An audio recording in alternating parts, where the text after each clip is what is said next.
Sumner, who will be our presenter, and I'm going to give presenter rights and also unmute Marion. And you are ready to go, Marion. Let me unmute. Hey. Here you go, Marion. You're right. Thank You're you. good. Thanks, Anne-Marie. And thank you, Beth, and thanks everyone for being here at the new time. It looks like this new time is going to work for a lot of people. So that's good. We're actually in stage, or is it called phase 3 of this project? So this is pre-webinar 3, leading up to our face-to-face meeting a week from Saturday. So I'm looking forward to seeing you again. It's nice to see, starting to recognize all your names, not all of you, but a lot of your names on the participant list, and so it's nice to see you here today. We've done a lot. We've covered a lot so far in this rollout project. So I'm just going to give you a little snapshot of where we are and where we're going. Then the thing we talked about in the last webinar was rubrics, and you've been posting some excellent rubrics in the COP, so I want to share some of those with you and talk about that a little bit. And then we're going to move on to the behavior checklist for mentors. So that's the plan. So how we got here. We started with looking at the standards, of course. That's the basis for everything that we're doing together. And then you had your gap analysis assignment that was hand in hand with that, looking at the standards and seeing where the gaps were. At the same time, we introduced some concepts about coaching and started talking about coaching, since you are the coaches for all other education institutions in Texas. So that's important. Then we moved into lesson planning and lessons based on standards-based lessons. We added backwards design to that to support lesson planning. We go into some formative assessment. How do you know what you want your students to know? Back design is how do you know that they learned it? Or make sure that they learned it. And formative assessment is how do you know that they learned it? And then at this point, then we talked about rubrics, and that was part of formative assessment. So that's where we are, and the gap analysis has been sort of an overarching thing of all of that.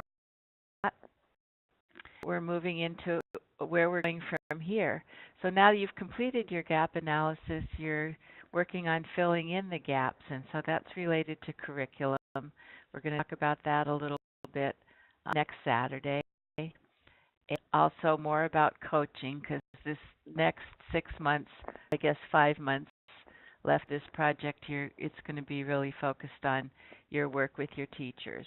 So we're going to focus on that as well. But there's room for more than that. We're asking you what other kind of professional development would support you in your work with your teachers and revising your curriculum and rolling out the standards with your teachers. So you'll have an opportunity to have some significant, hopefully, input into that. So that's where, and I want to move looking at rubrics. So Andrew's going to open up a poll for you, and there's just 2 yes or no questions. Did you talk about rubrics after the last webinar with a teacher or teachers? And did you create or use a rubric that you hadn't used before? So I guess homework, so Marie, you can go ahead and... Okay, got the presenter right. So hold on, everybody. The poll's going to come up momentarily, and you'll be able to see it in just a second. Created a rubric for your homework, that counts. I know that a lot of you have been posting rubrics, and I only know who did that up to 4 o'clock yesterday afternoon, so I haven't looked this morning yet, but I'm sure there's more this morning. So thank you for doing that, and I was very impressed with what you posted. And it's open, and people are responding right now, Marion. Okay, just go ahead and check yes or no. It's anonymous, so just be honest, because it would just help me understand how these things are supporting you or not supporting you. So I just want to know how much information got used and where we should go with that next. So did you bring it up with yours? Did you share the slides, or did you already know that? And did you create or use a rubric that you hadn't used before? Or I guess that, or did you have your teachers create or use a rubric that they hadn't used before? Okay, it's over, and momentarily I think we'll see the results. We see the results. So 26. Okay, so did you talk about rubrics with a teacher? Some of you did. About 35% of you did. Some of you didn't, and some of you didn't get there in time or whatever it was. And then did you create a new rubric? Yes, 39%. And no, 22%. Okay, thank you. Thanks for your feedback. So I can. We'll do now. I'm gonna go ahead and we're gonna go ahead and end it. So okay, so hold on, Mariette. Hold on. That's right. Okay. Just Okay. have to get used to how this all works. Exactly. Okay, so you have presenter right. There you go. And okay, so we'll just keep going here. So I'm just going to share with you a few of the rubrics that were posted, and I did have a chance to get in touch with the people whose work I'm sharing, so I'm sharing it anonymously, but some of you are here, I saw, so that you can free to post in the chat. That's mine if you want to claim your work. I just didn't want to spring it on you today. So I have a rubric that was about calculating slope.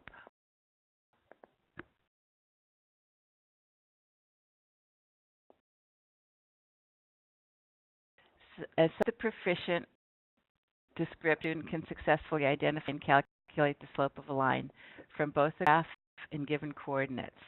So what do you think would be a zero? If this is proficient and a zero is like the opposite of that, you could say. Just post that. I have to get rid of it and come back to the chat. What do you think would be a zero on this rubric?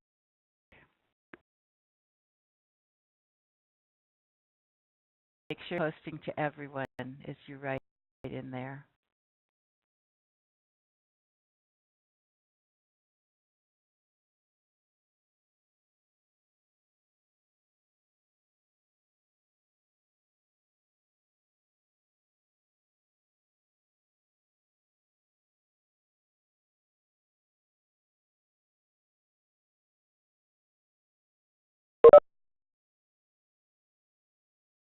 So, Annie, sometimes, so in other system I can see when people are typing, but in this one, is there a way to see that?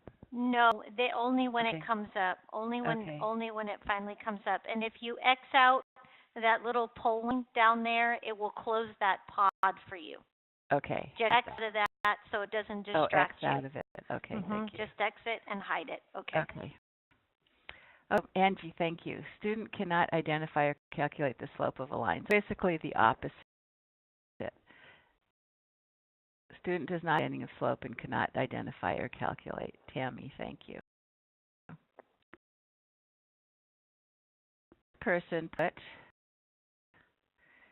basic thing. Student does not have a basic understanding of slope and cannot identify. So the opposite. They're beyond proficient. They can easily do that, and they can use and manipulate various equations involving slope. So does that make sense to you? And then there's two gradations in between that. So I thought that was a good example of looking at math competency. Their math rubric and the submitted, and you can see it's in the different that has more than one category, and it also has 4 rather than 5 gradations, which is fine. I like this one, and I'm showing this one because it's the skill, not about the content. So it rates the student on their ability to use mathematical concepts, but it doesn't say what the concept is. So the concept could be anything. You could use this for, fractions, decimals, slope, anything. medical reasoning, the same thing, strategy and procedures. So you need strategies and procedures to solve problems related to any math concept, right? So this is one that you could use in multiple contexts. The next one is about the writing process, and this stage should look familiar to you by now, ELA people. Um, and they focused on,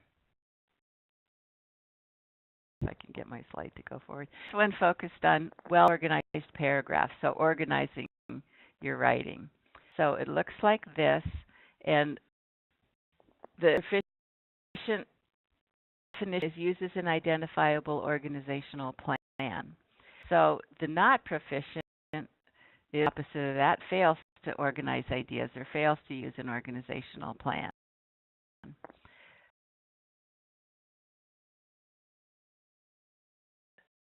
Sharon named her for math rubric. Thank you.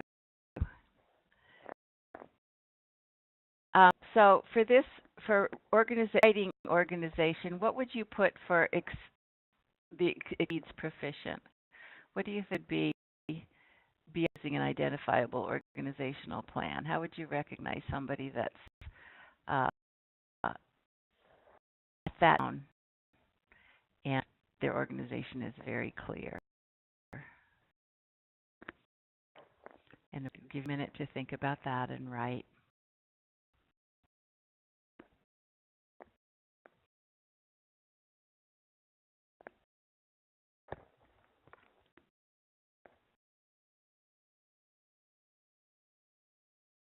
Oh, sorry, yeah, and Sharon together, that's right.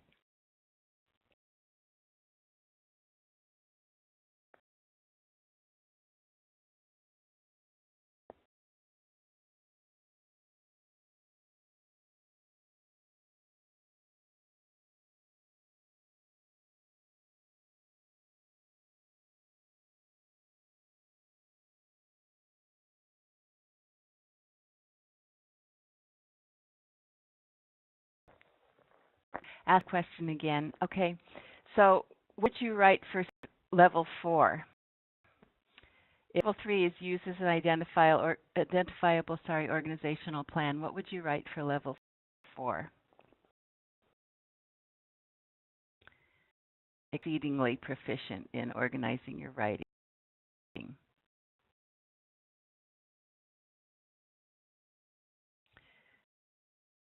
Uses trends and adds clear details. Nice, Angie. Thank you.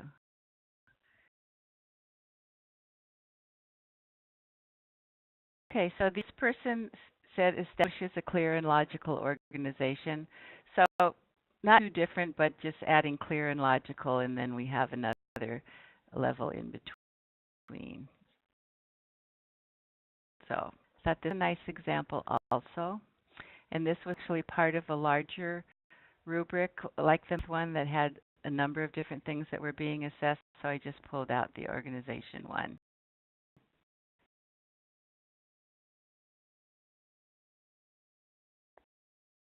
Last one we're going to look at today, listening and speaking. And listening and speaking under LA was one of the standards that a lot of people listed as a gap in their curriculum. So this will be one that we'll be talking about next Saturday. And this person addressed understanding the elements of communication in group discussions, and there's more to that standard. And then the benchmark was participate actively and effectively in one-on-one and group communication situations.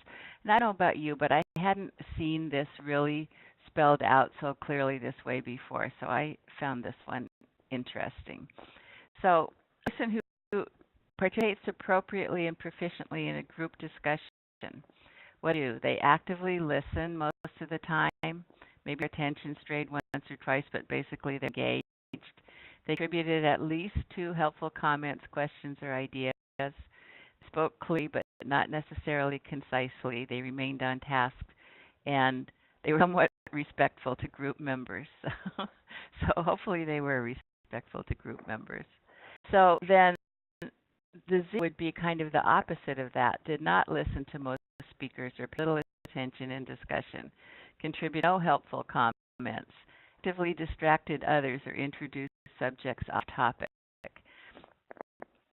on task less than half the time, generally disrespectful, interesting, sarcastic, or even mean.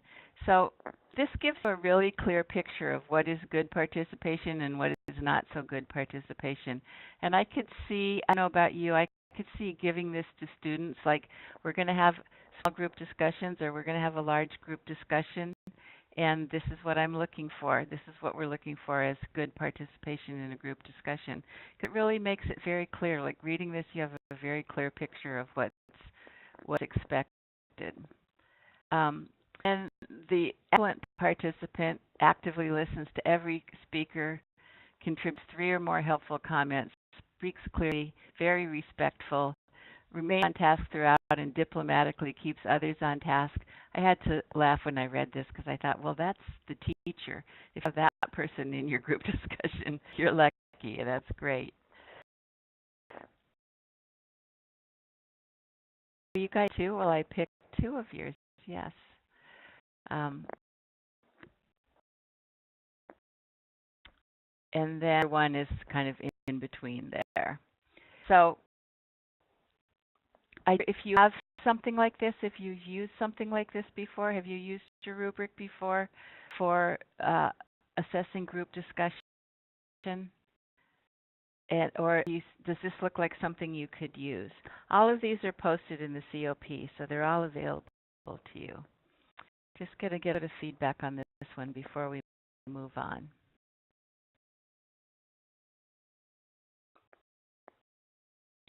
This there is.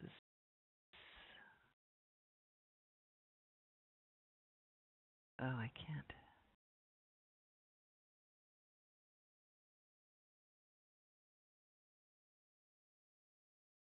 Yeah, I think this is here today. Have something like this, or have you used something like this in the past? Yes or no? Yes or no in the chat. Thank you. Yes. Okay, so you have something like this. Do you use this for your own? Give this to students.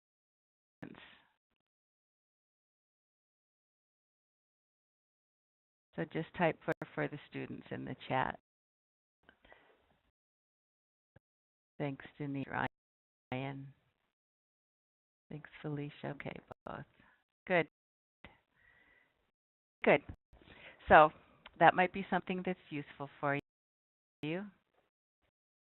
Thanks, Lorraine.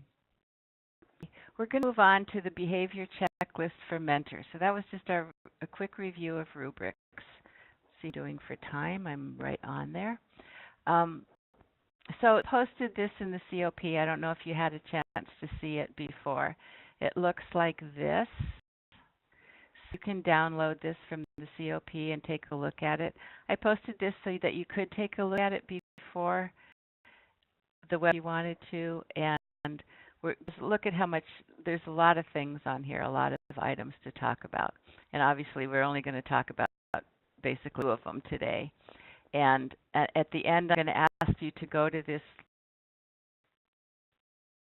link, sorry. At the end, I'm going to ask you to go to a link which is on the behavior checklist that I just posted in the COP today, and we'll post it in the chat also, and do self-assessment for yourself of these basically competencies of mentors.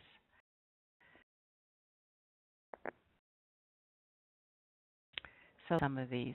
There's three categories in this document. First one is being an active learner. So this is just thinking about you as a mentor and a coach. I'm using those kind of interchangeably here. And thinking about what are the behaviors that make you really effective as a coach with your teachers. So it's expressed that I'm learning from my coachee or mentee, and I've heard you or seen you, a number of you write that you've been then expressing that to them, feeling like you learn as much as they learn when you work with teachers. On my own work. So you do a think aloud with your students to model how you're analyzing a paragraph for the main idea or solving a math problem. This is the same thing that talking about a problem that you solved in your classroom and sort of doing a think aloud with your teachers about how you did that. Being open to feedback and willing to adapt. Of course, we always try to be like that. Establishing goals together rather than, I mean, some of this is top down and you are actually imposing on them, these are the new standards and these are the standards we're going to use. But then within that, looking at which aspects, which standards, which is in the classroom you're going to focus on, you're establishing that together. And no knowledge of content and emerging research. So for today, on building my own content and emerging research. So I'm going to ask you to just think about when you were younger, when you were a kid or a school student or a young adult, how did you learn new things? If you wanted to learn, you know, like how did you learn how to ride a bike? How did you learn how to assemble eggs? How did you learn how to do multiply fractions? Just think something that you learned and type in the chat what learned it. About that and give an example of when you were younger. How did you learn things? So for us, so some of you that are younger, it might have not changed very much from when you were young to now. For some of us, how we learn things has changed quite a bit over the last blankety blank number of years. Think of a skill that you learned or an academic area of knowledge and think about how you learned it. Or something that you were really interested in that you had to find out how to do it. Leticia, encyclopedias, yes. We used to have encyclopedias on the bookshelf, right? Rick, you said hands-on. Can you give me an example of something like that? From friends, watching what others do. Yes, a lot of us learn from observing and watching how other people do it. Mistakes, yep. Hasn't changed, has it? Trial and error. Very good. At the library, having a mentor, having a coach, having a teacher. Angie, thank you. My dashes, my siblings, how to play softball, nice. Good. I really never mastered that one. Learned it from watching my mom and cooking with her and then trying my own recipes alone. Good. So mom practicing and then practicing independently. YouTube. Don't forget to change your send to everyone so everyone can see that. Yes. YouTube. Oh, so I didn't have YouTube when I was a young adult. So YouTube is an addition to my toolbox. Trial and error, my dad. Great. Thank you. Okay. Now think about how you learn new things now. Let's say in a professional context now, or even not in a professional context.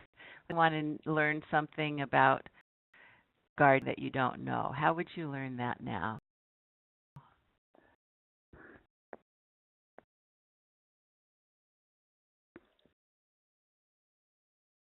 Ricardo, yeah, that's a great description. Chrome and read a book, YouTube, self books, yes, Google. Nice answer, thank you. Reading, Food Network. We're on food today. It's my time, but I think you guys are past lunchtime. An expert for guidance. Good. Watch someone else and then do it. Okay. So a lot of different ways of learning how to do something new. And a lot about modeling and watching somebody else. So you're the coach, so you're the one that's modeling in your work with your teachers. emphasize for you, based on some research, that chance favors the connected mind. So a lot of what you're saying is you connect with somebody, you find a mentor or a teacher or your dad or your mom or your colleague, and you talk to them about what you're thinking about and what you're trying to figure out and what you want to learn. And two minds are better than one, and 10 are better than two, apparently, based on the research. I don't have a way to show you this video, um, but I'll post the slides and you'll have the link to it. And it's about where do good ideas come from, and it's very interesting and it's pretty short. It's just a couple, 2 or 3 minutes, I think. But it's all about how ideas don't come out of a vacuum, but they incubate and they come from sharing with others. So somebody will have half of a good idea, and they'll run into somebody who has the other half, and they put that together, and they come up with something great. So one example he gives is Tim Berners-Lee developing the concept of the internet, that he started out with just trying to figure out how to organize his own data for his own research. And he created a system and he scrapped it after a couple of years and he started working on something else. And then he communicated with other people who were thinking about the same thing. And eventually, over the course of 10 years, the concept of the internet and the reality of the internet was developed. But it was all collaborative. It wasn't just one person sitting in their study thinking about how should I do this. Go to us too, and that's why it's important for us to talk to each other and work together. And I'm so glad that we have the opportunity to do this online and then also face to face. So let's say you're interested in something and you're going to develop your understanding of it, if it's teaching math or if it's cooperative learning or whatever it is. You're probably going to connect with a group of other people that are interested in that and develop relationships with them. And that doesn't happen overnight, just like your relationships with your colleagues, your boss, the people you supervise. Relationships don't develop quickly. It takes time for you to become a member of the group and develop the relationship. And one thing leads to another, right? Or one person leads to another. So I'm curious if you've gone online to learn something, something that you didn't know before. And if you could just put in the chat if you've, and it could be anything. It could be personal or professional. I'm starting with personal though. Was demonstrating this, developing a personal learning network online, and I joined this artisan cheesemakers group online. And oh my gosh, those people, they are into making cheese. I didn't really know half of what they were talking about, but I got 100 emails a day from the artisan cheesemakers. I had to get out of there, but I had to learn how to make cheese. That was the place to go. Change the motor washer. That's such a good example. Yes, I have some examples like that too. So if you're into corgi rescue or if you're into tracing ancestry, there's all these sites now to do that. And then you connect with people as you're doing that. And it's really the same thing. Yes, somebody said yes, tracing ancestry. Pinterest is a good way to do that, isn't it? You find other people that are looking for the same things you're looking for. So it could be things that you're personally interested in, or it could be things that professionally you're needing to know more about. I know when the whole concept of career pathways was just starting to take hold, and I heard it talked about all the time, but I really had no idea what they were talking about. So it took me a while of searching and reading online and talking to people, going to presentations and looking at other people's websites to understand exactly what we were talking about there. So here's some other examples of things that join a community out. Develop curriculum, ancestry, I'm looking at yours. Change the temperature of water in my shower. That's a good one. Yes, basic human needs, right? So this is just from the research, a study of 20 diverse countries found that collaborative practices produce strong student outcomes. So in this case, your students are your teachers, but collaborative practices are going to produce outcomes than just people working in a vacuum. And from the deduction of that study, the power of collective capacity is that it enables ordinary people to accomplish extraordinary things. And that gives you the two reasons for that. Knowledge of practices becomes widely available, so we have lots of more ways to share knowledge than we did, let's say, 20 years ago. And also working together generates commitment.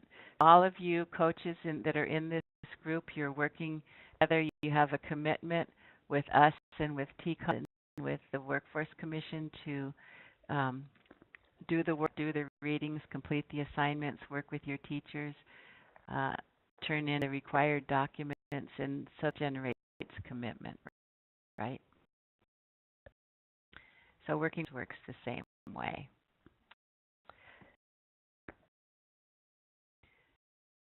Okay, so category in the behavior checklist for effective mentors is supporting teachers' growth and professional development. So we're here today spending an hour of your afternoon doing exactly that. So you're supporting professional development, and you want to do that, of course, for your teachers as well. So here are the items listed under that. One is articulate the art of teaching, that you were able to talk about what we do and explain what we do clearly. We help teachers establish goals. We don't need to competence. And this sounds so obvious, doesn't it? But I think it's really a subtle thing because teachers, and so we have to have the answers, and we like to give the answers. So we have to be really guard about not giving the answers too soon and letting people come to their own answers. And to that is knowing when not to share and letting teachers discover on their own. Using approach with teachers. So I'm sure you've talked about using a learner-centered approach in your classroom, and it's really the same thing when you're mentoring your fellow teachers, that you want it to be learner-centered. And to make their own assessments, conclusions, and decisions.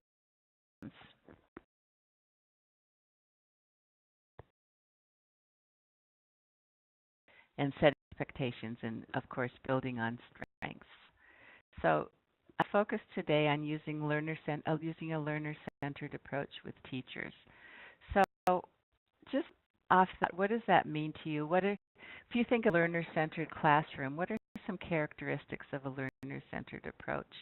You could just type chat, make sure you're sending to everyone. What defines a learner-centered approach? Or how do you know when you go in a classroom if it's learner-centered or teacher-centered? Look like.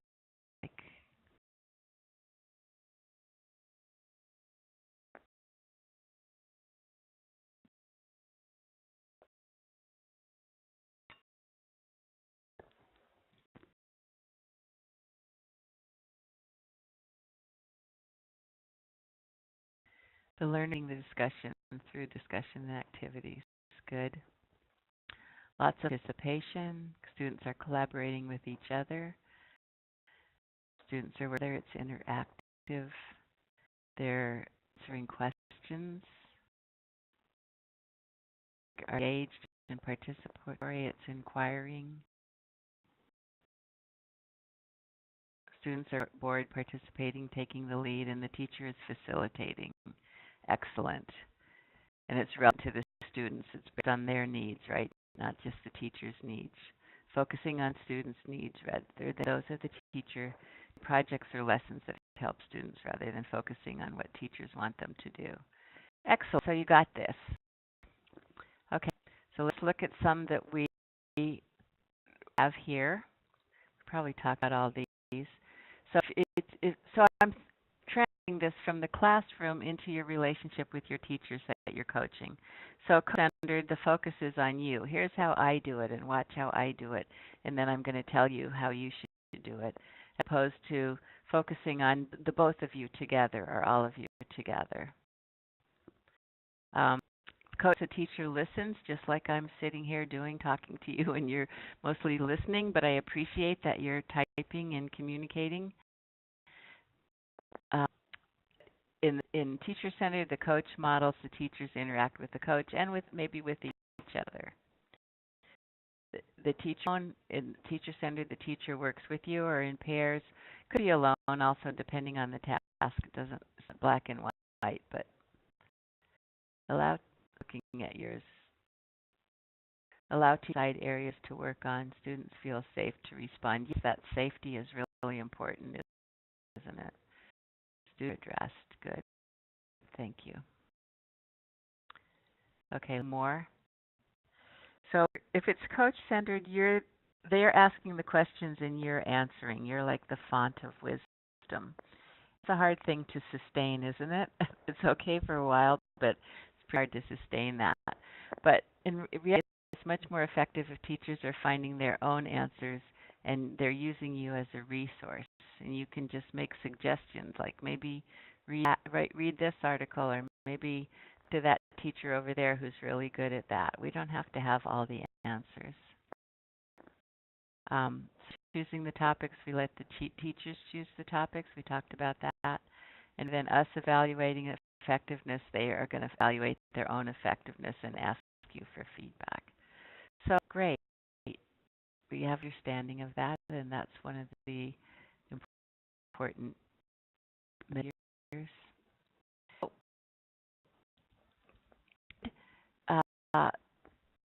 Section, this checklist is communicate effectively. I'm not going to go into that today because we'll be talking about that a lot next Saturday. So God went through this real fast. I thought I had so much in here, and so I took some slides out. So we may get done early. Actually, let me go back here and give a chance to ask any questions that you have about what we've covered so far, where we are, where we're going, or any questions you have about what's coming up.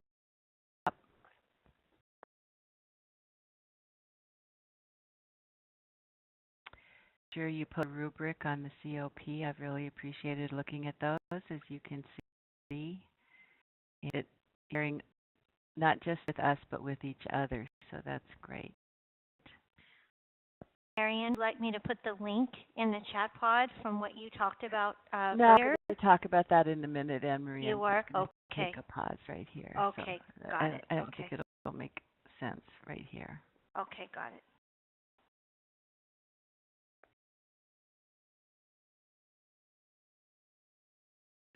Okay, so it sounds like we can go on. Anybody else not hearing the audio? Question about reminder of what to bring. Yes, I'm going to get to that. Okay. I'm going to get to all the stuff for Saturday. Thinking about the behavior checklist really helps me feel more confident to meet with teachers. Thank you. Good. That's my goal, is to just provide you with tools to give you a framework for the work that you're doing. All right, so let's go ahead and focus on what's coming up, which is meeting a week from Saturday at Taylor. Our training is from 8 to 2. So the reason for that, we're meeting earlier at 8 because it's Saturday, and I would imagine a lot of people are wanting to get home or get to the airport and take their flight home. So that's the hours, 8 to 2. So there's a conference lunch that day. So if you're part of the conference, you want to be able to go to that lunch, and that's from 11:30 to 1.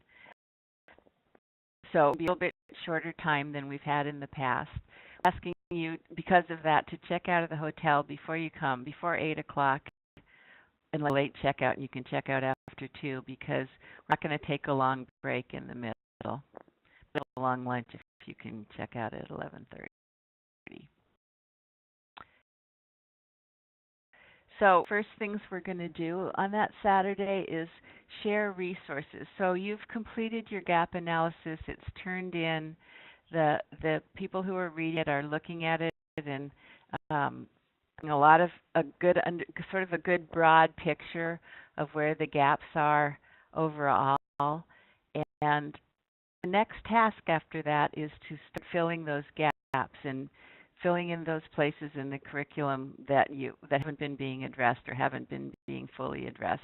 A lot of you have the same gaps. So you're going to be talking either in a group about math, ELA, or ESL, and there'll be specific topics to talk about.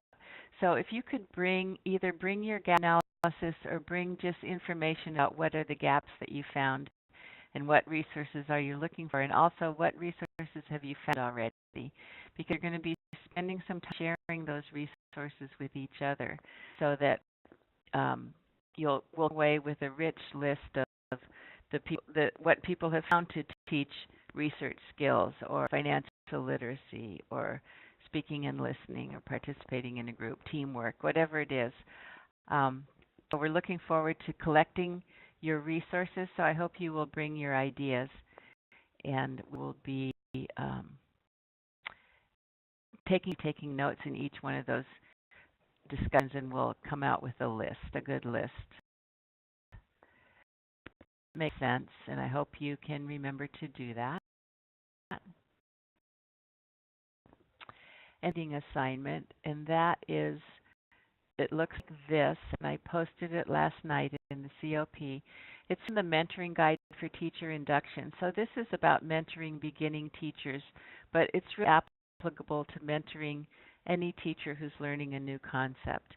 So I just pulled out pages 9 to 12, and we'll be doing some work from some of the information in here. So if you read 3 pages before you come, that'll just give you a preview of what we're going to do.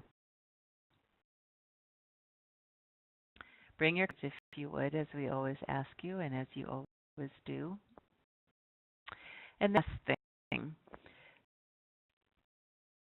We have this behavior checklist, and we talked about it a little bit very quickly. So if you would go to this, and and you could paste this link. I don't think I can copy it from here. No. So if you could paste this link into the chat. You also have it in the COP, and I will be posting these slides where you have it, but I also posted another version of the behavior checklist that has this link on the bottom, and I think it's called Behavior Checklist with Link or something like that, so it should be easy to find. It's in the questions folder on the COP. Find that, and it's going to take you to a survey that looks like this. It's anonymous, so it's just for you to think about each one of these aspects of being a mentor and rate yourself where you think you are between I need help with this, or I really got this and I could train other people in this.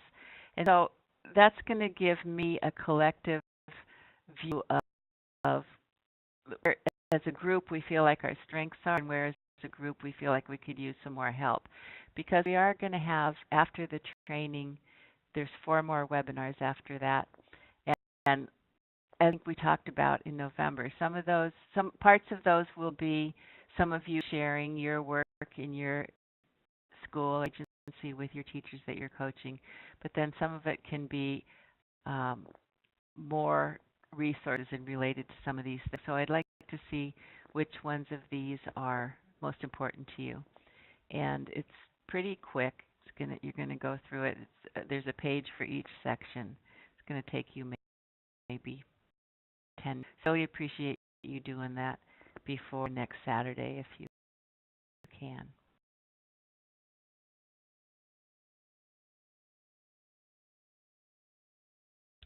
And that day, so finished early today. I could have talked to floor, been a little more relaxed. But thank you very much for your participation, and I will see you in a week. Thank you. And before we close, I wanted to just make sure that if Beth had anything to say about the Saturday, February 3rd training, Beth, is there any reminder or anything before we close? One thing I did want to say is if you and you didn't register for the Taylor conference, then it will be lunch on your own. You won't be able to go to the membership lunch. So just a note, we can't crash the membership lunch. So you'll have to go out and find something to eat. Thank you. Just wanted to remind everyone that I did not say in the beginning during the housekeeping reminders, and I did have a couple people email, send me a chat privately.